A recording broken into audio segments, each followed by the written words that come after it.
আসসালামু আলাইকুম এভরিওয়ান, সবাইকে জুমা মোবারক। সবাই কেমন আছেন? আশা করি সবাই ভালো আছেন। আজকে আপনাদেরকে তৈরি করে দেখাবো খুবই মজার একটা রেসিপি। সেটা হলো গরুর মাংসের পাস্তা পছন্দ করে এমন লোক কমই আছে। চলে যাচ্ছি রেসিপির মূল পর্বে। আমি এখানে নিয়েছিল পাস্তা, আমি লম্বাটা নিয়েছি। আপনারা চাইলে তিনোটো মিক্স করে রান্না করতে পারেন। আমি এক ধরনের এখানে আমি নিয়েছিল হাফ কাপ গরুর মাংস এটাকে। তা আপনারা এখানে গরু মাংস ছাড়াও রান্না করতে পারেন, চিকেনও দিতে পারেন, যার যেটা পছন্দ। আমি এখানে গাজর নিয়েছি 1 কাপের মতন ফ্রোজেন করা, 1 কাপ পেঁয়াজ মোটা করে, আর 10-12টি কাঁচামরিচ সবুজ এবং লাল দুটো মিক্স করে নিয়েছি। চুলা আগে থেকে ফ্রাইং প্যানে আমি পানি বসিয়ে রেখেছি। পানিটা বলক আসার পর আমি পাস্তা, এখানে গাজর আর স্বাদ অনুযায়ী লবণ দিয়ে এখন সিদ্ধ করে নেব। আপনারা অন্যান্য আদার সবজিও ইউজ করতে পারেন, যার যেটা পছন্দ। তো এখন আমি নেড়ে চেড়ে একটু দিয়েছি যেন পারফেক্টলিভাবে গাজরটা এবং এখানে এটা যেন পাস্তাটা সিদ্ধ হয়। গাজরটা আমার ফ্রোজেন করা ছিল গত বছরে, কারণ গত বছরেরগুলো আগে খেয়ে শেষ করে ফেলছি।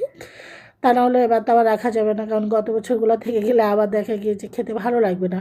পাস্তাটা সিদ্ধ হয়ে যাওয়ার পর আমি এটা পানিটা ছেঁকে নিয়েছি, ঠান্ডা পানি দিয়ে ধুয়ে আমি চুলা ফ্রাইং প্যানে তেল দিয়ে দিয়েছি। দিয়ে এখানে দিয়ে দিচ্ছি গরুর মাংসটা, 1 চামচ আদা রসুন বাটা, স্বাদ অনুযায়ী লবণ দিয়ে এখন আমি মাংসটাকে ভেজে নেব। আপনারা যারা ভেজিটেবল দিয়ে রান্না করতে পারেন, আপনারা যে কোনো ডিম দিয়েও রান্না করতে পারেন, মুরগি মাটন যার যেটা পছন্দ, শুধু সবজি দিয়েও রান্না করতে পারেন।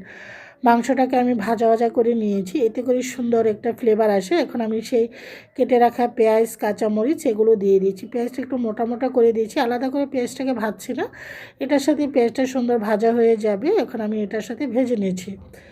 তো পেঁয়াজটা আমি একটু বেশি করে দিয়েছি, তবে এটা আপনাদের পছন্দ। আর একটু ঝাল ঝাল করে রান্না করব। এখানে দিয়ে দিচ্ছি হলো পাস্তা সস, এটা আমার বাসায় তৈরি করা, 3 চামচের মতন দিয়েছি। 1 চামচ সয়া সস দিয়ে এখন ভালো করে এটা মিক্স করে নিচ্ছি। তা আপনারা নর্মাল সসও দিতে পারেন, যার যেটা পছন্দ। সয়া সসটা অবশ্যই দেওয়ার চেষ্টা করুন। সয়া সসটা দিলে যে কোনো নুডলস পাস্তা এই ধরনের খাবারগুলোর মধ্যে খাবার টেস্টটা আরও বাড়িয়ে তোলে। আমি এখানে ম্যাগি মশলা দিয়ে দিয়েছি 3 প্যাকেট। আপনারা এখানে চাইলে পাস্তা মশলাও দেওয়া হয়ে গিয়েছে, যেটা স্কিপ হয়ে গিয়েছে।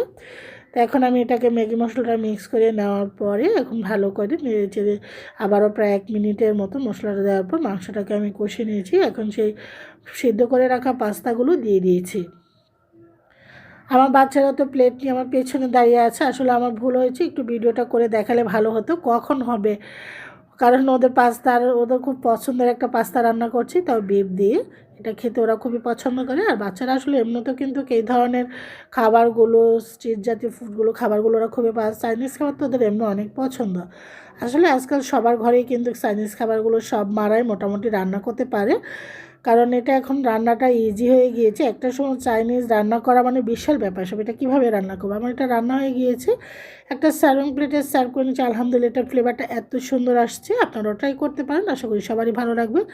সবাই ভালো থাকেন, সুস্থ থাকেন। আল্লাহ হাফেজ। ভুল ত্রুটি হলে ক্ষমা সুন্দর দৃষ্টিতে দেখবেন।